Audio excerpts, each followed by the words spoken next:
I'm thinking of a game, and I bet that it's the first game you ever played. It's the first game I ever played. The game I'm thinking of is Peekaboo. Peekaboo. We all played it, but you can't watch it on ESPN. So just in case you forgot, I'll remind you. The way you play peekaboo is first you cover your eyes so you can't see me. And the way some people play it, they will then announce to make it clear, can't see me. And then you pull your hands away, and to make sure the game is progressing correctly, you announce with great enthusiasm, see me. And the person will laugh, the baby will laugh, and you do it again and again. Can't see me. And some people will say, peekaboo, right? Or see me, can't see me. That's how you play peekaboo. It's not real complicated, actually. I hide my face from you, and then I show you my face. Now, typically you play this game with babies, which is why it's crucial that you cover your eyes, because for them, you're gone. You're not even there anymore, and then voila, here you are again. It's amazing.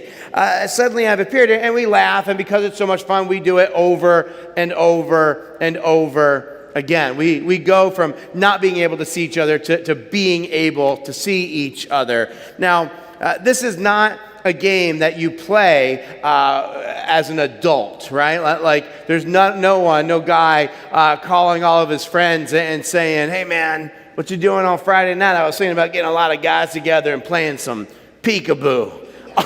Oh, bro, I'm in. Let's do it. But here's what I wonder. I wonder if you play this game more than you think. I wonder if you continued playing peekaboo past your toddler years, into your teen years, and you continue to play it as an adult. Now, when we play nowadays, what I don't let you see is not my face, it's the real me. What I hide from you is the way I really feel about things, the way I think about things, who I really am inside. And when you play peekaboo with babies, you spend most of the time letting them see you. It's like, see me, can't see me, right? But as adults, I actually think that the majority of the time, we play the can't see me part of peekaboo. It's kind of rare that we let someone have a real peek at who we truly are. But that's exactly what I want to challenge you to do today. We are beginning a brand new series called Groupies, and we're going to talk about it as God's dream and God's desire for us to live in available, accountable, and today authentic community.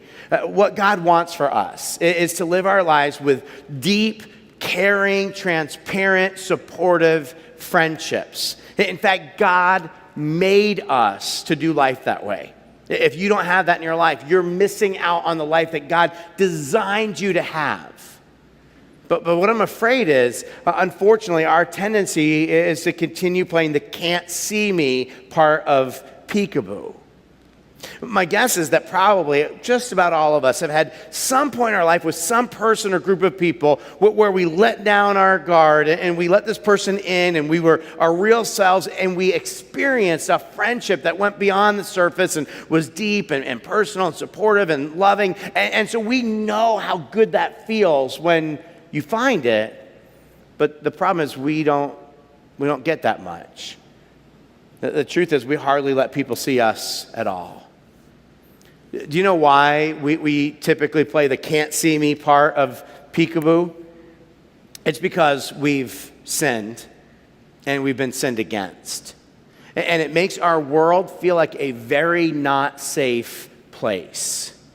We've all sinned, right? All of us. We've all done things we knew we shouldn't have done, and then later we have regrets, or we've not done things we knew we should have done, and later we have regrets. And I'm pretty sure when we sin, we realize that there are consequences. Right? When you do the wrong thing, there's a consequence. It's going to happen. But there's a consequence I'm not sure many of us realize to sin. And it's that sin breaks down community. Sin, every time we sin, it puts a wall between us and God and between us and other people. And this is why peekaboo is not only the first game that we played as kids, It's also the first game that was ever played, period. Turns out peekaboo is a very ancient game. The Bible tells us that way back in the beginning, God put two people in this earthly paradise called Eden. He made this man, Adam, and this woman, Eve. And what we see is that they start sharing themselves with each other, start doing life, playing, working, just sharing themselves unreservedly with each other and with God. Here's how the Bible describes it in Genesis chapter 2, verse 25. It says, the man and his wife were both naked, and they felt no shame. It says they were naked. God made these two people naked because God's awesome like that. And like so Adam and Eve look at each other and they're like, we're nudists, and kind of like high five over that one. It says they were naked, and it says they felt no shame. They were like innocent 2-year-olds at bath time.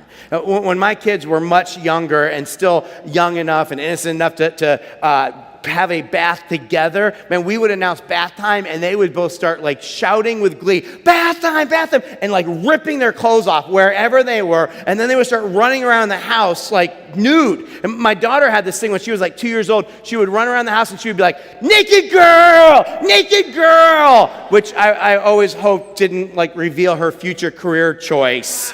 Just saying. But then they would jump in the bath and they would just splash around without a care in the world. And the Bible says that's the way it was in the beginning. The people were absolutely free and open. They were real and authentic with God and each other. That there was no can't see me. It was all see me.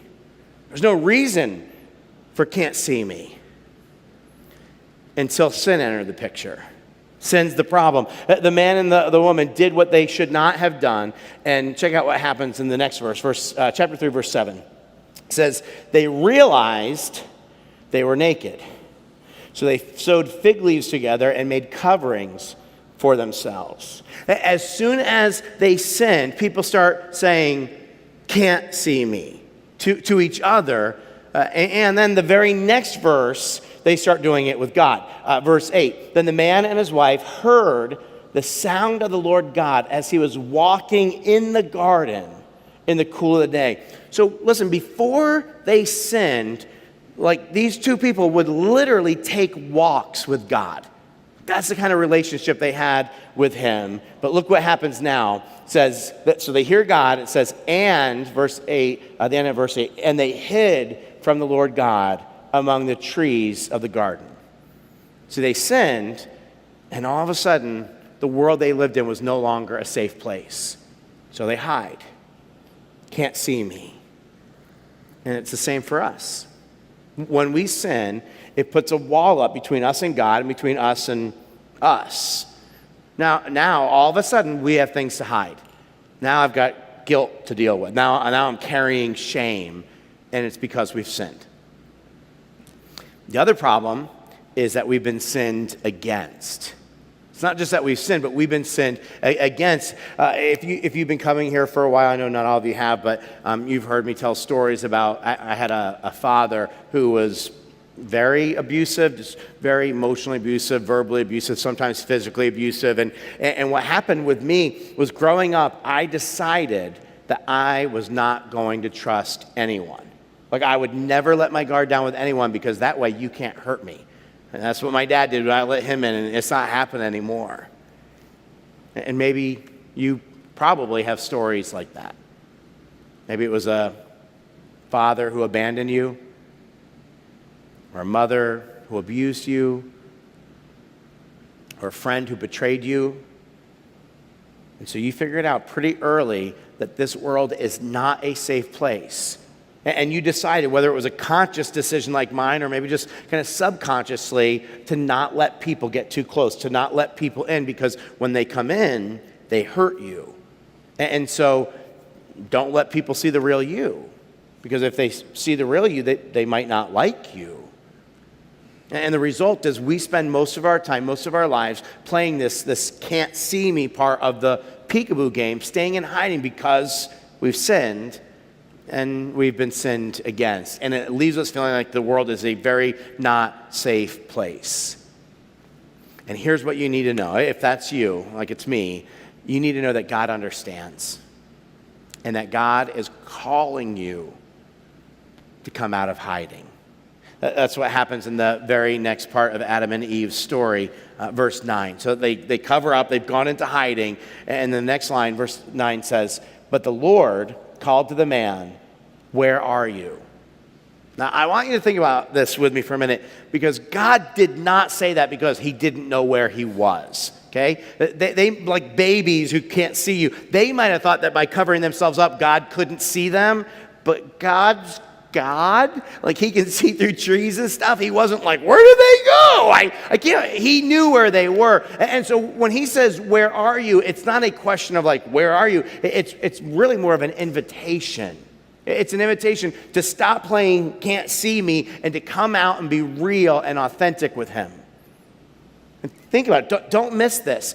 God, in this moment, has the amazing grace to treat these two people who he knows just betrayed him with respect and love. And there's no force here, no yelling. It's just an invitation to say, "Here I am. See me." God invites Adam and Eve and every single person since to let their guard down, to be seen, and to experience real, authentic community with him and also with each other. And that's why God gave us the church. That's why the church exists. But there's a book written about church, and the book is called "The Safest Place on Earth." That's exactly what God intended the church to be. Now, we know that not all churches have always lived up to God's expectation for churches, but God intends for the church to be a safe place where people can learn to let their guard down, to be real, and to get to experience real, deep, true, authentic community with each other. See, church is not about having and attending religious worship services. If that's your experience of church, if that's all your experience of church is showing up for this, you're almost entirely missing out on what church is really supposed to be.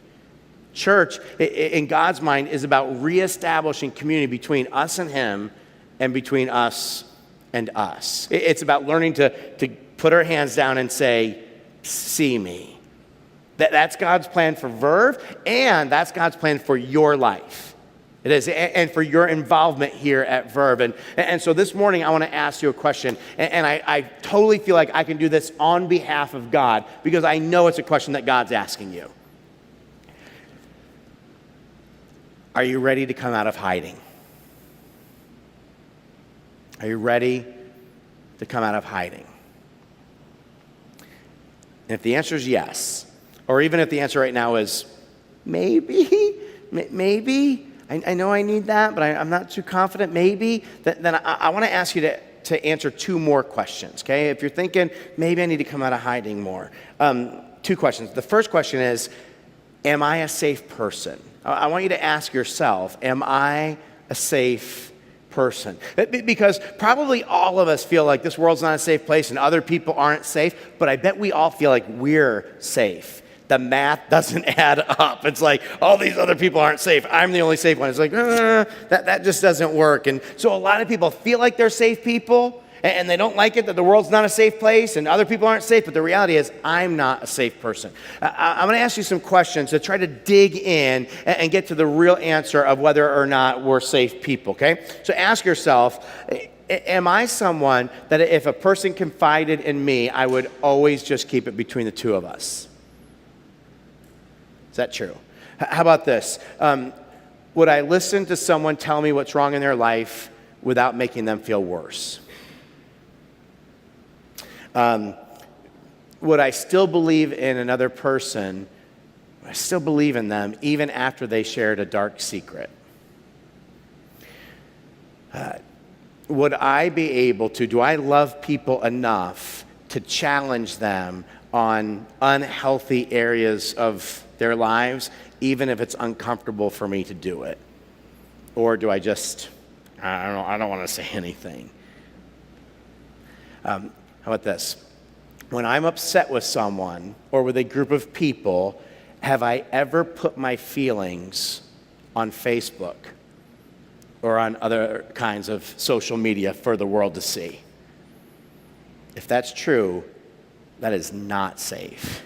The Bible could not be more clear on this one. Jesus talks about it a lot. He says, when you have a problem with someone, the problem is just between you and that person. Nobody else gets put, and you might say, well, I put it on Facebook, but I didn't put their name. I just said, I have a friend right now, or, man, these people.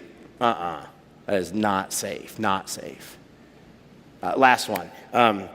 Would people who know me know that there's nothing they could ever do to make me stop loving them? Are you a safe person?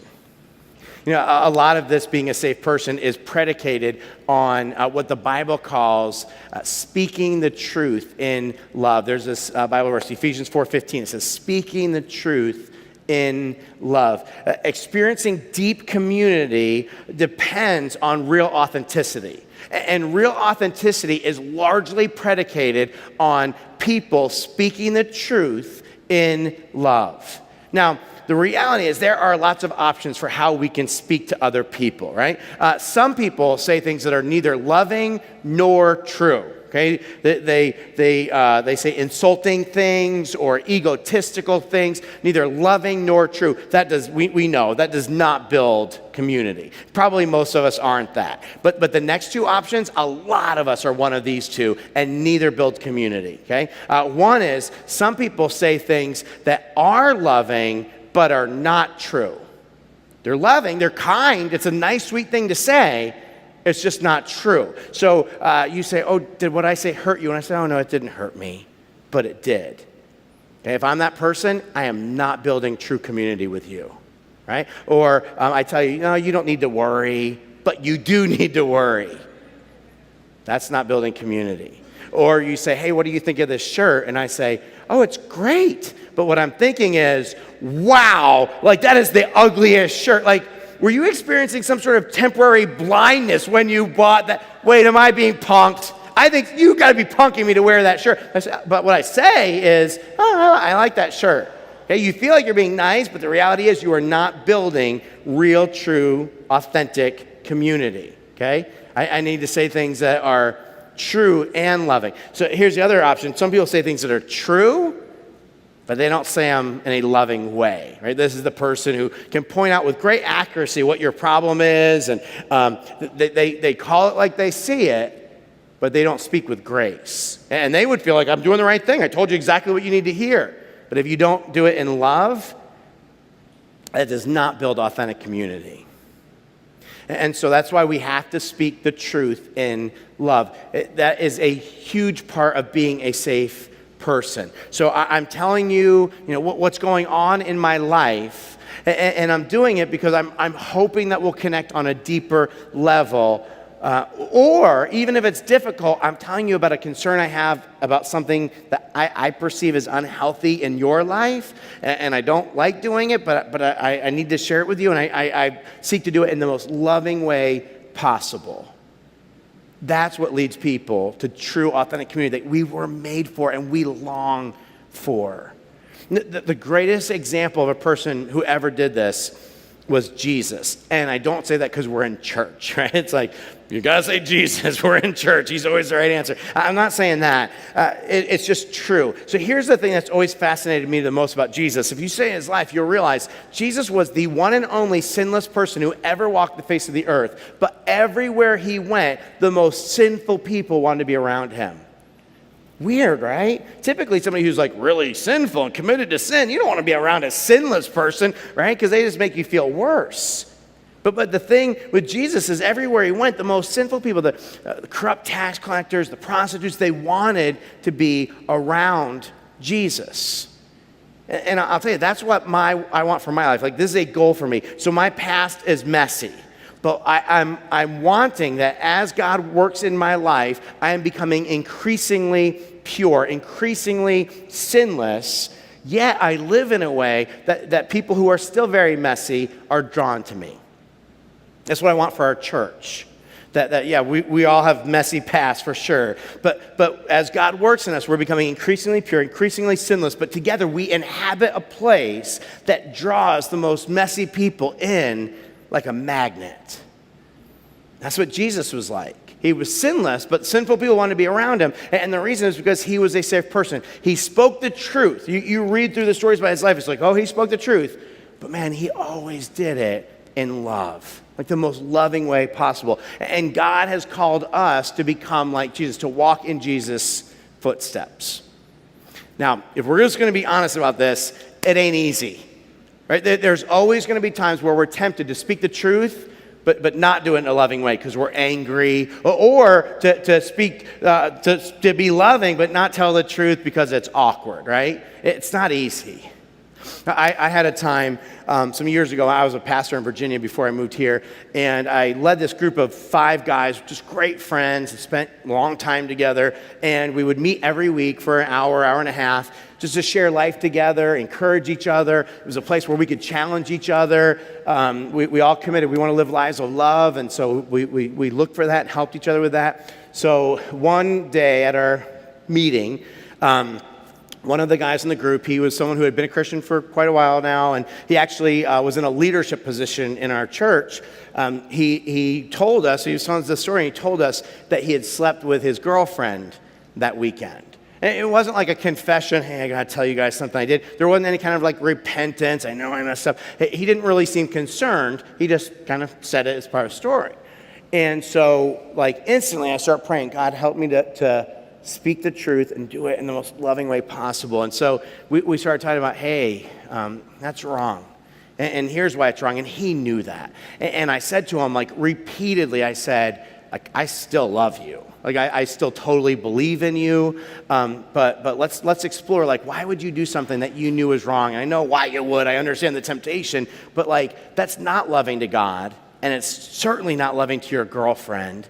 Like, let's talk about how did that happen, and let's make sure can we make sure that doesn't happen again the next time you're tempted. And I also told him, and it was hard, like I was emotional, like fighting back tear kind of stuff because he was a great friend of mine who I poured into for a couple of years. I told him, hey, for now, you can't keep your leadership position in our church. We'll get you back there. But right now you're going to need to step down because, like, that position requires you to be an example. And right now, like the choices you're making are not an example that we need to set for people. I use an illustration. I said it's kind of like the church is like a spiritual hospital, and the leaders are kind of like the spiritual doctors trying to help people, nurse them to health. And I said, but sometimes in real life, doctors get sick and they have to go to the hospital, and some other doctor kind of nurses them to health, and then they go back to being a doctor again. I said, right now, we need to kind of get you in the hospital bed and let's nurse you back to health and figure this out and get it right. And then you can go back to being a doctor again. On the way out, I gave him a big hug. I said, I love you, man. I still believe in you. We all mess up. You know, it's going to be okay. So 2 days later, he went to another group he was in our church, like 15, 16 people. And he told them, he said, hey, the other morning I told Vince I slept with my girlfriend last weekend. Everybody's like, oh, wow. What did Vince say? And he told them, Vince said he hated me. Yeah, that's what I said. It couldn't have been further from the truth. It was 3 other guys in the whole meeting. It wasn't like just me and him, so it became a he said, she said. It was like, there's 5 of us. Everybody heard it. Everybody was a part of the discussion. There was no question about what I said. I never said anything like that. But I started getting all these phone calls from people saying, how dare you, and I want to meet with you, and I'm leaving this church. I don't want a pastor who tells one of his friends he hates him. And so I start meeting with all these people who are angry with me, and it was very tempting to say the truth, not in love. To say, he is a liar. I never said anything like that. He lied to your face. Very tempting. Man, with God's help, I prayed and prayed. I did not do that. I spoke the truth. I said, listen, I never said anything like that. Those words did not come from my mouth. In fact, I said I loved him and believed in him, and there was 3 other guys there. It's not like we all know what I said, but I spoke it in love. I said to all of his friends, I said, listen, I think I understand why he said it. I mean, he's probably freaked out. Like, that's a weird thing. Like, to tell your pastor, whether he's your friend or not, that you did this, and then having to talk about how it's wrong, and then being asked to step down from a leadership position. Trying to get in his head, I think I can understand why maybe he thought I hated him. Or maybe he was really angry with me and wanted to make me look bad. And if he did, I think I'd understand that. Like I could get that. All I can tell you for sure, I don't know. You'll have to ask him why he said it. But here's what I can tell you for sure. I never said that, and he's not a liar. I've known him for years. He's having a really bad week. He's not a liar. Not easy. I could give you lots of examples where I didn't speak the truth or didn't do it in love. It's not easy. It's so tempting so often to not speak the truth or not do it in love. But if we want to be like Jesus, if you're concerned with being like Jesus, and if we want to become safe people, and if we want to make this church a safe place, if we want to experience the deep, authentic community that God meant for us to live in, and we're living less than lives if we're not experiencing it, we have to speak the truth in love. So 2 questions, right? If you're like, maybe I'm ready to take this step. First question, am I a safe person? Here's the second question. Am I willing to take the risks involved to develop authentic community with some safe people? Am I willing to take that risk? Are you willing? Because for most of us, it's probably going to require kind of a step out of our comfort zone, right? It's a risk to let down your hands and let some other people start to see you. There's a pastor, author named John Ortberg. He has a book called If You Want to Walk on Water, You Have to Get Out of the Boat. The idea of the book is like, if you really want to live the life that God has for you, it's going to involve risk. And he talks about, and this is true, that if you want to grow as a person, growth always requires risk. You cannot grow without risk, but we hate risk. And God will never force you to risk. He'll ask you, but he'll never force you. He writes this. He says, the choice to follow Jesus, the choice to grow, is the choice for the constant recurrence of fear. The fear will never go away, because each time I want to grow, it will involve going into new territory, taking on new challenges. And each time I do that, I will experience fear again. You've got to get out of the boat a little every day. But will you? Will you get out of the boat? But will you take the risks involved to develop authentic community? Now, I just want to be clear on what I'm not talking about, okay? Here's what I'm not talking about. I'm not talking about sharing everything with everyone, okay? I'm not saying that you just start bearing your soul. I'm going to be authentic, and you start bearing your soul to anyone who asks. And so, you see somebody you barely know at the store, and they're like, hey, how you doing? And you're like, how am I doing? Man, I started this new diet last week, and I've actually gained 2 pounds. I'm so angry. And this diet, my irritable bowel syndrome, it's flaming. Oh, and my kid got in trouble at school again. My wife and I are in a huge fight about what to do about it. I'm not saying that, okay? Not saying that. It doesn't mean just, all right, I'm going to tell everybody everything. What I mean is you just take one step out of the boat at a time in sharing some real stuff with your life with people who have proven they're trustworthy. Okay, with people who you're starting to realize are safe people. And so I start to find some people, and I just little by little start letting my hands down and evaluate what happens. Okay, you can do this cautiously. I would. I think that's wise. And so what I'm trying to do is I'm trying to get to the idea of, like, can I trust this person? If I share my heart, if I put my heart out with this person, how do they treat my heart? And so you evaluate that. Like there's a verse in the Bible that says that we are to weep with those who weep and to rejoice with those who rejoice. So when I share good news with this person, do they rejoice with me? Or do they seem to get kind of like this jealousy about how things are going well in my life? And when I share something hard that's going on in my life, do they weep with me? Or do I kind of notice that they seem to take a little bit of private satisfaction in the fact that my life isn't going well, maybe because theirs isn't? When I share a secret with this person, do I have just confidence that, man, it's going to stay between us? Or do I start to worry about who else might find out because I told them?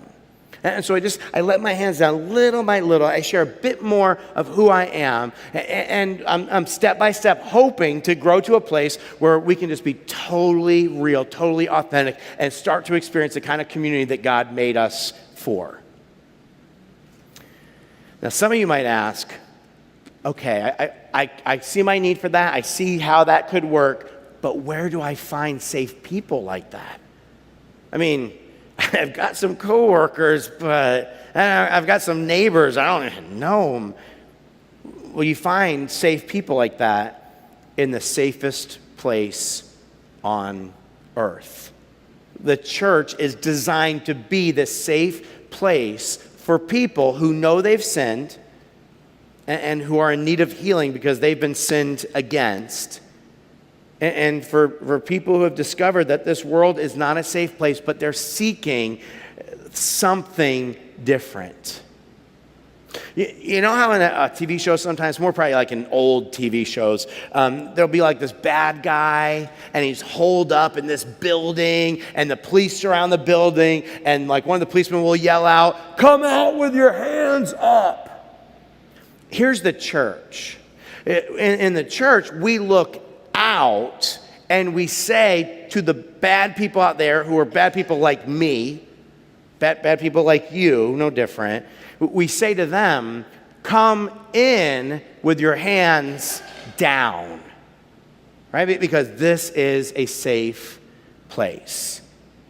And we try to make this even safer and easier because in a group of, you see 100, 200, 300 people milling around on Sunday morning. It's like too many people. We try to make this safer and more manageable by offering Verve groups. And we've got a bunch of groups right now that are expanding, brand new groups that are starting, and we got a little commercial for one of those groups with you. Check this out.